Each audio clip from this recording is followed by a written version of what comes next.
Assalamualaikum warahmatullahi wabarakatuh dan salam sejahtera murid tingkatan 2 SMK Bandar Bukit Kayu Hitam. Okey, insya-Allah hari ni kita akan teruskan sesi PDPR kita bab 5 bulatan lah. Kita akan tumpu hari ni bahagian lilitan bulatan pula. Macam mana kita nak kira lilitan bulatan. Okey, kita terus pada slide yang seterusnya.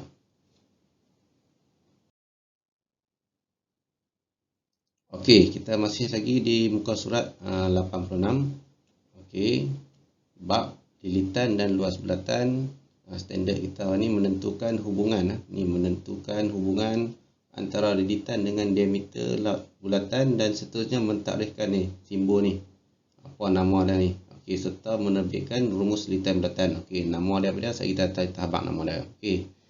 Di sini saya akan tumpukan lebih kepada lilitan hari ni lah, lilitan. Walaupun dalam topik ni ada dengan luas bulatan, tapi hari ni kita akan tumpu kepada lilitan bulatan dahulu, iaitu hubungan lilitan bulatan dengan diameter. Okey, macam mana yang dikatakan diameter dan juga lilitan bulatan tu? Okey, kamu dah belajar baru ni di topik sebelum ni, bahagian-bahagian bulatan, bahagian-bahagian bulatan. Okey, ini bulatan. Okey, di mana dalam bulatan dia ada diameter, dia ada lilitan dia. Okey. Di luar atau keliling tu dinamakan lilitan bulatan. Ni ulangan lah, ulangan bagi yang masih lupa tu ingat balik. Okey, dan yang garisan yang merentasi pusat bulatan, pusat bulatan tu berada di tengah-tengah ni. Okey, garis lurus yang merentasi ni adalah dinamakan diameter. Ini secara basic lah, kena ingat balik dia punya apa yang kita telah pelajari baru ni. Okey, kita nak tengok hubungan dia. Hubungan dia macam mana? Dia kata lilitan dengan diameter ni, maksud dia hubungan dia dia akan membentuk dinamakan pi. Ni nama dia pi nah. Iaitu nisbah lilitan ni kepada diameter dinamakan pi nah, iaitu bulatan. Pi bulatan di mana nilai dia adalah 3.142 ataupun 22/7. Dalam bentuk pecahan 22/7, dalam bentuk nombor perpuluhan 3.142. Kalau kamu tekan kalkulator kamu pun tekan simbol ni dalam kalkulator tu, kalau kamu tengok simbol tu ada berada di kalau kalkulator jenis saya ni berada di bawah dekat atas ESP tu. Kalau kamu tengok ESP tu dia ada situ, tekan shift dia akan keluarlah simbol tu. Okey ya, kamu tekan shift, kamu tekan ESP tu dia akan keluar simbol macam yang saya tunjuk kepada kamu ni. Okey, simbol ni adalah simbol pi lah untuk soalan untuk apa dia punya bagaimana dinamakan lilitan bahagi dengan diameter. Dia akan membentuk pi lah. Nilai dia adalah 22/7 dan juga 3.1442. Okey, berapa nilai dia betul dah 3142? Okey, kita tengok betul tak betul, kita tengok. Kita tengok betul tak tak, kita tekan sama dengan. Okey, dia akan dapat nilai dia akan dapat 3.1442 lah. Okey, kita bundalkan kita akan dapat 3.142 lah di situ. Okey, itu untuk sebagai hubungan lilitan bulatan dengan diameter. Okey, kita teruskan lagi. Okey, dalam topik ni bila kita sebut pi ni, okey, dia ada, kita boleh kira dia punya lilitan sebuah bulatan lah. Lilitan sebuah bulatan ni dia menggunakan pi didarab dengan diameter seperti rumus di bawah. Okey, pi ni didarab dengan diameter. Diameternya di sini, okey, pi dia berapa? 22/7 didarab dengan diameter, ataupun dalam simpulan dia adalah pi d. Pi d, d ni menunjukkan kepada diameter lah, berapa bilangan diameter. Kita tengok nanti dalam soalan macam mana dikatakan kalau dia bagi diameter macam mana nak kira. Kalau dia bagi satu lagi dia akan bagi dalam bentuk jari. Okey, jari dia rumus yang sama, kita nak kira lilitan juga, tapi dia bagi, ada kadang dia bagi dalam diameter, ada kadang dia bagi dalam bentuk jari. Kalau jari kita perlu tambah nombor 2 di depan ni, dan di belakang D itu tukar kepada J. Jadi kita akan dapat 2 pi J, ataupun dalam situasi nak mudah faham 2 pi jatuh. J itu maksudnya jari lah. Okey, jadi itu maksud untuk rumus yang kita pelajari hubungan lilitan bulatan dengan diameter. Okey, untuk seterusnya ni kita tengok pada muka surat 86. Masih lagi muka surat 86. Okey, kita akan menggunakan formula ni, formula di muka surat 86 tu . Okey, dan kita akan cuba jawab soalan yang ada dalam buku teks di muka surat 93. Jom cuba lah. Kamu tengok, jom cuba 5.3 lah. 5.3 soalan nombor 1 di muka surat 93. Kita akan tengok macam mana nak kira dia punya menggunakan rumus yang telah diberikan tadi.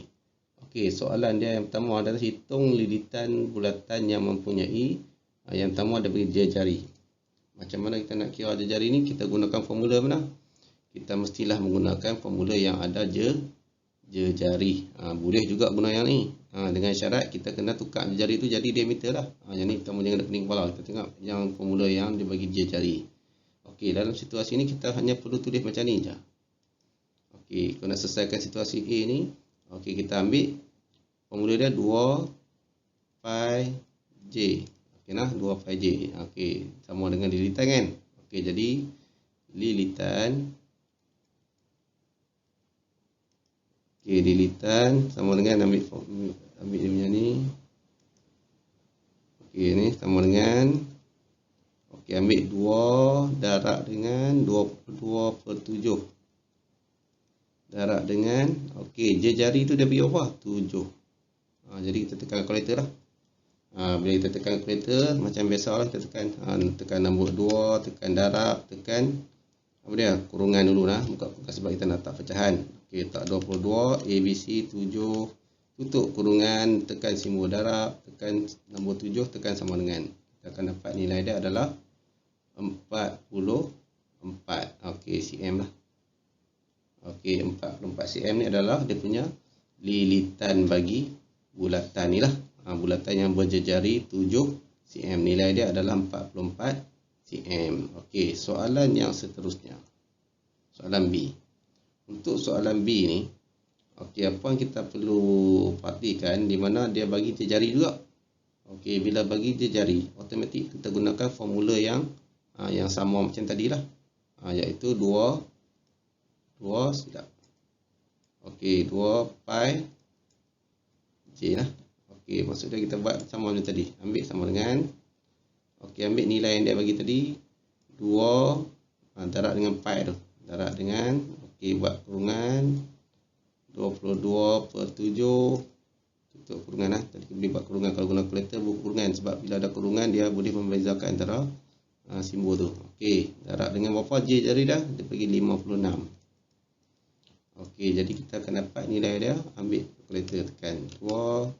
Kita buat darab, buat kurungan 22, ABC 7, tutup kurungan, darab 56. Kita akan dapat 352 cm. Okey, ini untuk lilitan kalau melibatkan jari dia 56 cm. Kita akan dapat 352 lah. Okey, seterusnya soalan dia bagi diameter. Bila bagi diameter ni, kamu jangan ada pening kepala apa, jangan duk risau, jangan duk takut. Ambil formula yang satu lagi tu, formula yang melibatkan diameter. Dia bagi diameter. Tadi jari. Ni dia bagi diameter, minta diameter, kita buat diameter lah. Okey, bila diameter cukup senang. Masih lagi proses yang sama juga. Okey, kita ambil dia formula terus. Pi D. Ini sama dengan, okey, ambil punya nilai dia 22/7. 22/7 darab dengan berapa? D, diameter dia 9.2. Okey, jadi kita akan dapat nilai dia. Ambil kalkulator macam biasa, tekan 22 ABC 7 darab dengan 9.2. Kita akan dapat 28 perpuluhan. Okey, nak 28,914 kan. Kita ambil tempat 2 tempat belah yang ada 91 lah. 91 cm. Okey, ini dia punya bagi jawapan untuk soalan C. Okey, soalan D. Dia bagi diameter juga, sama juga formula dia pi D. Okey, jadi sama dengan ambil 22/7 juga macam tadi. Darab dengan D dia berapa? Diameter dia 98 mm. Okey, jadi kita akan dapat nilai dia berapa? Kita ambil 22/7 ABC 7 darab dengan 98. Kita akan dapat 308. Okey, nah itu jawapan bagi soalan-soalan yang ada di dalam buku teks muka surat 93, iaitu jom cuba 5.3. Jadi setakat itu saja untuk hari ni. Saya harap kamu buatlah soalan-soalan ni dalam buku teks dan dalam buku tulis kamu untuk sebagai latihan tambahan. Walaupun kita dah tahu jawapan, ulang. InsyaAllah kita akan lebih mudah faham. Okey, dan juga jangan lupa jawab soalan link yang saya bagi dalam dalam WhatsApp tu. Okey, jawab. Kalau tak jawab tu kehadiran tak ada lah.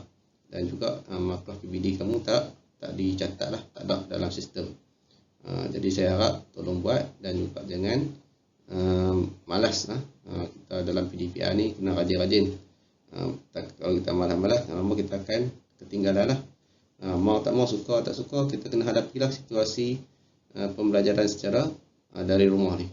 Jadi insyaAllah doa-doa supaya virus ni hilang, kita dapat kembali semula ke sekolah. Jadi sekian, wabillahi taufiq. Assalamualaikum warahmatullahi wabarakatuh.